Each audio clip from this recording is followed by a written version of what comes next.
შესყიდვები არის ის უმნიშვნელოვანესი მიმართულება, რომელიც პირდაპირ კავშირშია ბიზნესთან ურთიერთობასთან. ძალიან მნიშვნელოვანია, რომ ბიზნესის ყველა წარმომადგენელს ჰქონდეს იმის განცდა, რომ არსებობს სამართლიანი თამაშის წესები. რომ პროცესი არის ინკლუზიური, რომ არავის ვტოვებთ და არ ხდება რაღაც მოლაპარაკებები დახურულ კარს მიღმა. პრივილეგიების მინიჭება და ასე შემდეგ. ამ განცხადების ავტორი საქართველოს მთავრობის ადმინისტრაციის უფროსი ლევან ჟორჟოლიანია.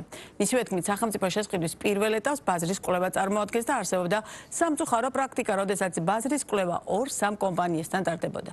ცვლილებების შესყიდვების სისტემაში 2026 წლის მეორე ნახევრიდან ამოქმედება ცენტრალიზებული შესყიდვების უწყება. რატომ გახდა ასეთი უწყების შექმნის აუცილებლობა? რა ძირითადი გამოწვევები არსებობდა ამ მიმართულებით? ბიზნეს პარტნიორის შეკითხვებს მთავრობის ადმინისტრაციის უფროსი ლევან ჟორჟოლიანი პასუხობს. ძალიან დიდი მადლობა გაცემის სტუმრობისთვის.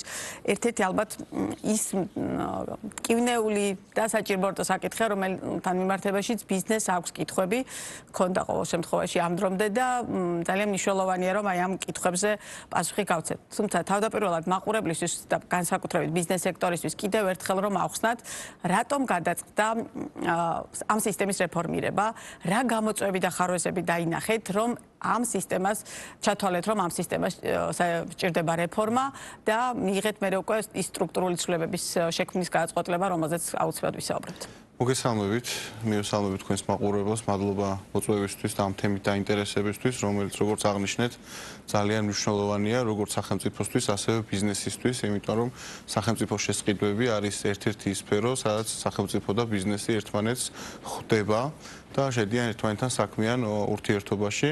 მთავარი მიზეზი ამისა იყო ის ძალიან სამწუხარო პრაქტიკები, რომელიც წლების განმავლობაში არსებობდა სახელმწიფო შესყიდვების კუთხით. ეს არ დაწყებულა არც გუშინ, არც გუშინწინ, ეს არის შეიძლება ითქვას წლების განმავლობაში საქართველოს დამოუკიდებლობის, ესე იგი 30 წლის მანძილზე ის პრობლემები, რომლებიც გროვდებოდა და საბოლოო ჯამში თქვენ იცით, რომ რამდენიმე საქმეც კი არის აღძრული ყოფილი მაღალჩინოსნების მიმართ, რაც აჩვენებს სახელმწიფოს და დღევანდელი ადმინისტრაციის ძალიან მკაფიო დამოკიდებულებას ზოგადად კორუფციის, შესყიდვების, ხარშთეფექტურობის ნაწილში და შესაბამისად ეს გახდა ერთ-ერთი მიზეზი იმისა, ან დაგროვილი პრობლემები.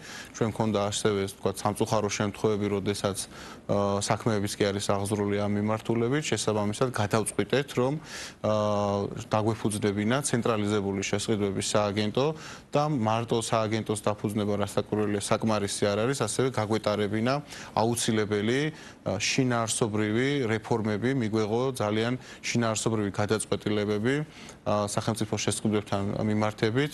მთავრობის ადმინისტრაცია არის ის უწყება, რომელსაც შეიძლება ითქვას ქვეყანაში მიყავს ეს საკითხი შესყიდვების სააგენტოსთან ერთად და პრემიერ-მინისტრის დავალების საფუძველზე და შეიძლება ითქვას, რომ ეს არის გარკვეული ანტიკორუფციული პოლიტიკის ერთ-ერთი ძალიან მნიშვნელოვანი მიმართულება დავაფუძნეთ ცენტრალიზებული შესყიდვების სააგენტო, რომელიც ამოქმედება მომავალი წლის მეორე ნახევრიდან, უკვე მიმდინარეობს ინფრასტრუქტურის აწყობა, შესაბამისი კადრების რეკრუტირება და საბოლოო ჯამში ჩვენ მივიღებთ ცენტრალიზებული შესყიდვების ორგანოს, რომელიც პასუხისმგებელი იქნება ყველა დიდ შესყიდვაზე ქვეყანაში და შესაბამისად ერთ უწყებას დავაკვირდებით, მონიტორინგის კუთხითაც უფრო ეფექტიანი არის, როდესაც ერთ უწყებაზე ხდება ფოკუსირება, ანუ ერთი ადამიანი შეიძლება ითქვას, ანუ მის ხელმძღვანელი იქნება პასუხისმგებელი თავის სტაფთან ერთად აი ამ შესყიდვების განხორციელებაზე.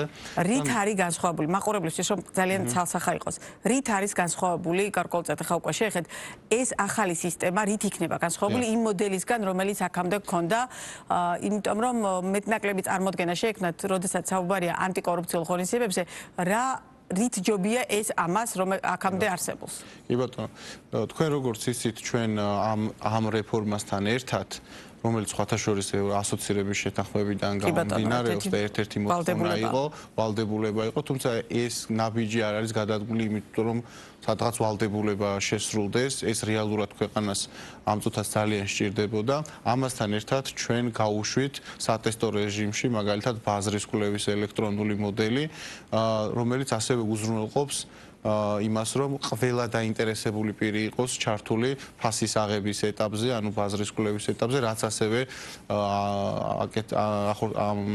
ასევე ნიშნავს 90%-ით მინიმუმ ყველა იმ რისკის დაზღვევას, რომელიც აქამდე მოდელი როგორია? დავუშვათ, წინასწარ როგორ გამოიკვლევთ ბაზრის ამ სეგმენტს, იმიტომ რომ ამასთან დაკავშირებით ბიზნესს უქონდა წუხილი, რომ ეს გარკვეულწილად იყო ვერ ხვდებოდნენ პირობითად რა შემთხვევაში შეიძლება რა ტიპის გადაწყვეტილება ყოფილიყო. ცენტრალიზებული შესყიდვების სააგენტოს რაც შეეხება, დადგინდება კონკრეტული მარჟები, მაგალითისთვის გეუბნებით, კონკრეტულ საქონელთან ან მომსახურებასთან მიმართებაში, თქვათ, 9 მილიონი ან მილიონი, იმის ქვევით იყიდიან სამინისტროები, სიპები, შემსყიდველი ორგანიზაციები, ამის ზევით იყიდის ცენტრალიზებული შესყიდვების სააგენტო, აბსოლუტურად გამჭვირვალე იქნება ეს პროცესი, ყველა დაინტერესებულ პირს ექნება შესაძლებლობა, ანუ კონკრეტულ მომწოდებლებს, რომ მონაწილეობა მიიღონ ბაზრის კვლევაში, ასევე ბაზრის კვლევის ელექტრონულ მოდულთან ერთად, ფაქტობრივად ეს გამორიცხავს წინასწარ თუნდაც ბიზნესში გარიგებებს, რაღაც ფარულ გარიგებებს და ასევე ბაზრის კვლევის ახალი მოდული გვაძლევს იმის საშუალებას, რომ ბაზრის კვლევის შედეგები თვით შემსყიდველმა ორგანიზაციამაც კი ვერ ნახოს, სანამ დრო არ ამოიწურება წინადადებების წარდგენით, რომ არ მოხდეს კომუნიკაცია. გამჭვირვალეობა როგორ იქნება უზრუნველყოფილი? ფასის, თქვათ, კლების ან გაზრდის ნაწილში. რაც შეეხება გამჭვირვალეობას, ეს ელექტრონული შესყიდვების ნაწილში ეს ეხლაც უზრუნველყოფილი არის, მაგალითად, როდესაც შესყიდვების სააგენტო კონსოლიდირებულ ტენდერებს აცხადებს, აქ გამჭვირვალეობასთან ჩვენ პრობლემა არ გვაქვს, ჩვენ პრობლემა ქონდა ბაზრის კვლევასთან მიმართებაში და მეტიც ჩვენ ვაშენებთ მოდულს ამ ახალ პროგრამაში, სადაც შესაძლებელი იქნება აბსოლუტურად გამჭვირვალედ შემსყიდველსა და ბიზნეს შორის კომუნიკაცია, ყველა დავინახავთ ამას, კითხვა-პასუხის თუ კი რამის დაზუსტება მოუნდება კონკრეტულ ბიზნეს სუბიექტს, იმ კონკრეტული შემსყიდველი ორგანიზაციიდან მიიღებს ავტომატურად პასუხს, ყველა შემსყიდველ ორგანიზაციას ექნება თავისი უნიკალური მეილი, თავისი უნიკალური ანგარიში, საიდანაც გამოიყენებს აი ამ სისტემას და შეიძლება ითქვას ეს არის ქართული ნოუ-ჰაუ, შეიძლება ესეც დავარქვათ.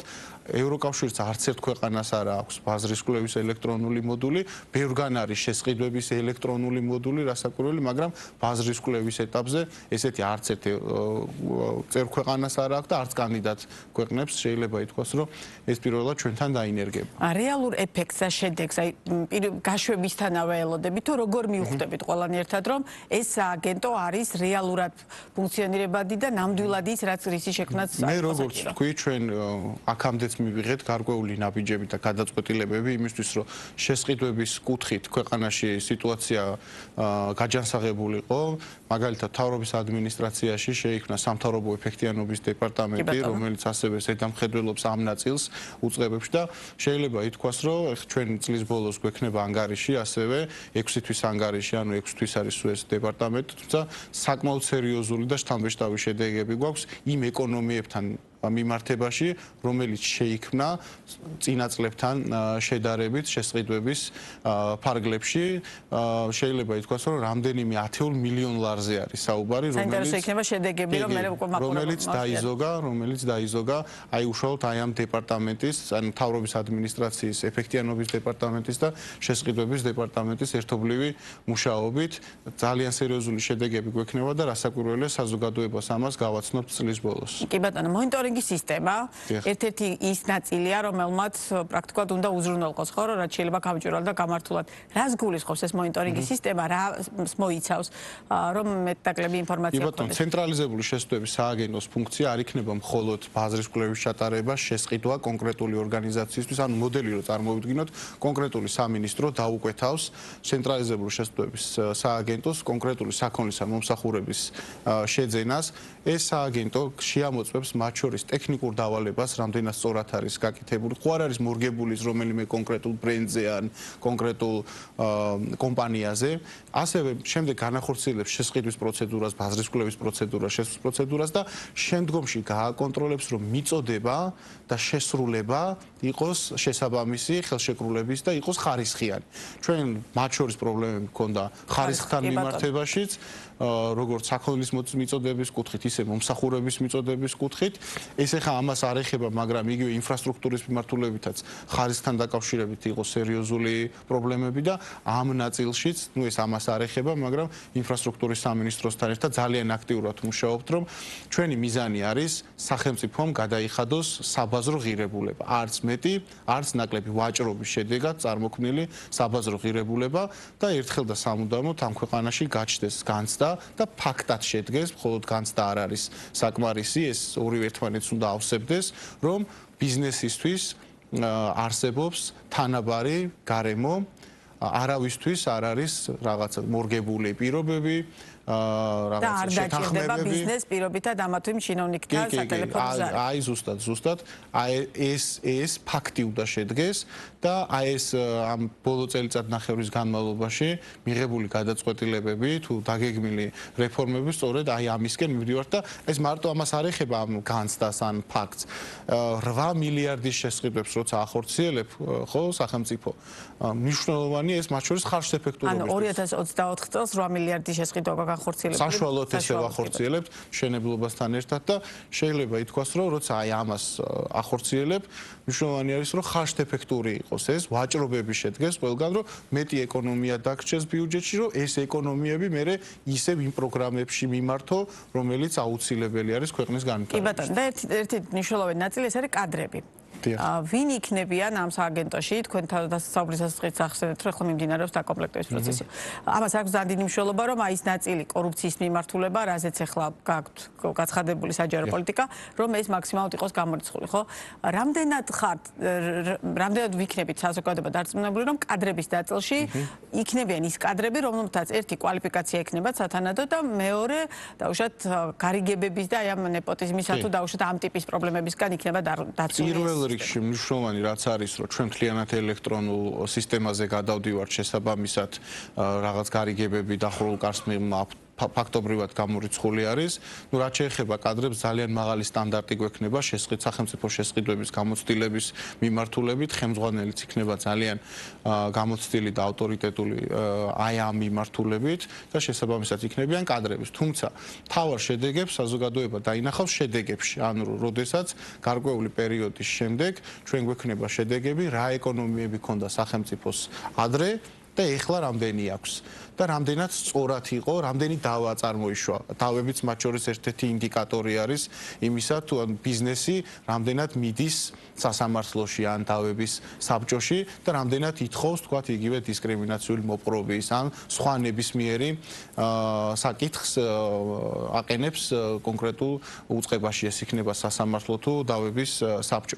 აი ეს იქნება ის ინდიკატორები, რომლითაც მე ჩვენ შეგვიძლია შევაფასოთ, რამდენად ეფექტური იყო ჩვენ მიერ განხორციელებული ეს ცვლილებები. ასევე ძალიან მნიშვნელოვანია მთლიანობაში ეს ყველაფერი არა მხოლოდ სახელმწიფოს გადმოსახედი, არამედ ბიზნეს გარემოს გაუმჯობესების კუთხით, ხო? აი რა მოლოდინი გაქვთ?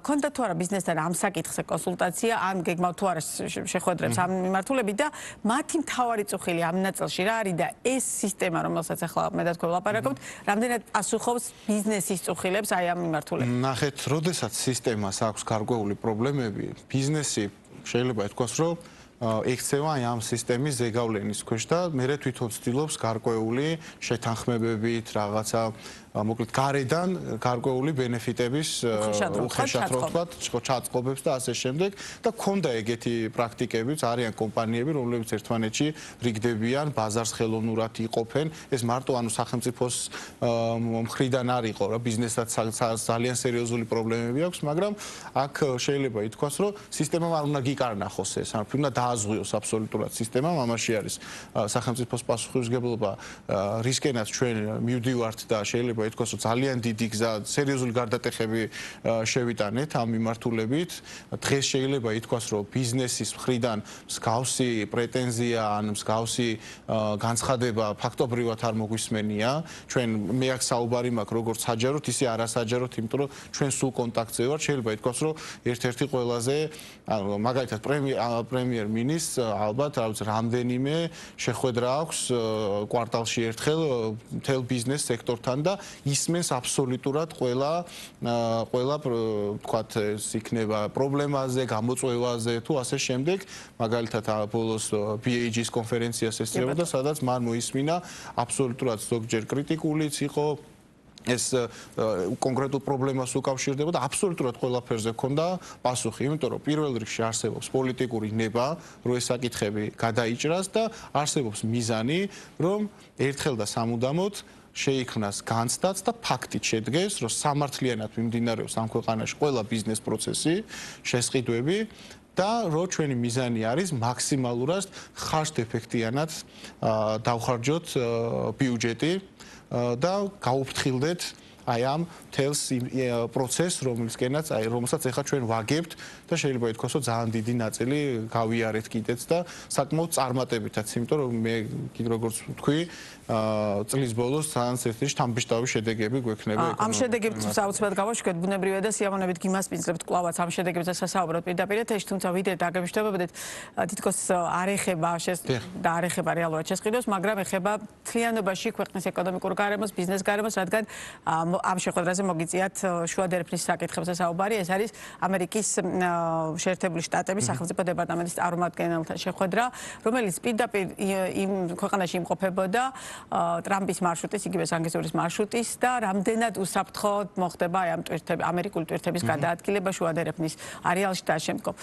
და რადგან ეს თემა ძალიან აქტუალურია დღეს ბიზნესისთვის, ძალიან მნიშვნელოვნად არის გაზრდილი ტვირთბრუნვა შუა დერეფანში, საქართველოს როლი და რა იყო მთავარი სათქმელი, რომელიც ამ შემთხვევაში სახელმწიფო სახელით თქვენ უთხარით და რეალურად რა განცდა დაგჭათ, რისთვის არიან ისინი მზად ამ კონტექსტში, ბუნებრივია მე ხა პოლიტიკურ თემატიკას არ ვეხები.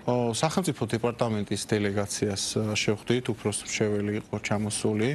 ჩვენ ვისაუბრეთ, ესე იგი, ეგრეთ წოდებული ტრამპის დერეფნის შესახებ, რომელსაც რასაკვირველია, ჩვენს რეგიონში მდებარეობს, მაგრამ ეს დერეფანი საქართველოს არანაირად არ უკავშირდება, ანუ არ კვეთს, თუმცა ჩვენ დავუფიქსირეთ ის, რომ თუ კი იქნება რეგიონში დერეფანი, სადაც ამერიკელები უზრუნველყოფენ უსაფრთხოდ ტვირთების ტარებას, ეს მთლიანად რეგიონზე აისახება, რა თქმა უნდა, მაგრამ აქვე დავუფიქსირეთ, რომ დიდი გზა აქვს გასავლელი კიდე ინფრასტრუქტურის თვალსაზრისით, თურქეთს, სომხეთსაც და აზერბაიჯანს, რომელიც ჩვენი მეგობარი ქვეყნები არიან და თუ კი მათი ეკონომიკები გაიზრდება, ეს ჩვეულებრივი აქსიომა არის ეკონომიკაში, რომ მეზობლებზეც ავტომატურად ეს აისახება, იმიტომ რომ ჩვენ ძალიან კარგი ურთიერთობა გვაქვს სამივე ჩვენს სამხრეთ მეზობელთან და ასევე ჩვენ მიმოვიხილეთ ის ინვესტიციები, რომელიც ხელისუფლებამ განახორციელა, საქართველოს განახორციელა დაკავშირებადობის თვალსაზრისით. საქართველო არის 8 ქვეყნის ზღვაზე გასასვლელის არ მქონე 8 ქვეყნისთვის დერეფანი შეიძლება ითქვას, იგივე არის ის სომხეთისთვის და აზერბაიჯანისთვისაც და შესაბამისად საქართველოს როლი მისი მდებარეობიდან გამომდინარე არის ძალიან მნიშვნელოვანი. ჩვენ იცით, რომ ძალიან დიდ თანხებს ვდებთ, ინვესტიციებს ვდებთ საგზაო ინფრასტრუქტურის განვითარებაში, საპორტო ინფრასტრუქტურის განვითარებაში და სარკინიგზო ინფრასტრუქტურის განვითარებაში. შეიძლება ითქვას, რომ აზერბაიჯანთან, ყაზახეთთან ჩვენ გვაქვს უკვე ძალიან ესე იგი ჭიდრო თანამშრომლობა, იგივე ტვირთების გატარების ნაწილში, ერთი ფანჯრის პრინციპზე და ასე შემდეგ. ეხლა დეტალებით რო არ გადავღავოთ მაყურებელი და ასევე სახელმწიფო დეპარტამენტის წარმომადგენელმა დააფიქსირა მისი, ესე იგი, გაოცება, სასიამოვნოდ იყო გაოცებული თუ როგორ მუშაობს ქართული საბაჟო, ის იყო სადახლო საბაჟოზე იყო, სადაც ნახა რა ტექნოლოგიებით, როგორი მომზადებული კადრები და მან ითხოვა, რომ გარკვეული, ესე იგი, ჩვენ სომეხ კოლეგებთან გვეზიარებინა ასეთივე ესე გამოცდილება და გასაკვირვებლად ჩვენ პასუხი იყო, რომ ისედაც ჩვენს ალბათ ხედავთ ბოლო პერიოდში სომხეთის მთავრობის ძალიან ბევრი წარმომადგენელი ეწვია. დღეს პრეზიდენტს მასპინძლობდით და ზოგადად საქართველოს სომხეთს, საქართველოს აზერბაიჯანს შორის ურთიერთობები შეიძლება ითქვას, რომ სამაგალითო არის მეზობლებს, როგორი ურთიერთობები შეიძლება ჰქონდეთ და ჩვენ დავუფიქსირეთ, რომ ჩვენ ისედაც სულ ერთმანეთთან ეს იქნება ცოდნის, გამოცდილების, გაზიარების რეჟიმში ვართ და შესაბამისად ამ თხოვნასთან დაკავშირებითაც რასაკვირველი ეს უკვე ხორციელდება და არ გვიჭირს მოკლედ ქართველებს და სომხებს ერთმანეთთან კომუნიკაცია, მათ შორის სამთავრობო დონეზეც ძალიან კარგი კომუნიკაცია გვაქვს. კი ბატონო, ძალიან დიდი მადლობა საინტერესო საუბრისთვის. წარმატებებს გისურვებთ და სიამოვნებით გიმასპინძლობთ ბიზნეს პარტნიორის სხვა გადაცემებში. ლევან ჟორჟოლიანი იყო ბიზნეს პარტნიორის პირდაპირ ეთერის სტუმარი.